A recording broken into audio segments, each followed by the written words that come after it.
Hi, hello. It's Saturday today. And alam niyo ba kung anong oras na? It's past midnight na. Andito kami ngayon sa May Tanglaw. Kasi kaninang dinner time, hindi kami nagising. Kaya ngayon pa lang kami nagdi-dinner.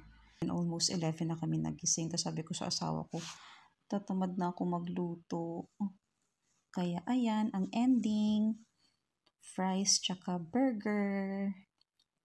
Pero alam nyo, yung mga ganitong moments, yung super na-appreciate ko siya kasi yung magigising kayo ng late, tapos magjo-joyride kayo, tapos kakain ng yung mataypan nyo lang. Di ba ang sarap-sarap sa pakiramdam, tapos uuwi kayo sa bahay nyo.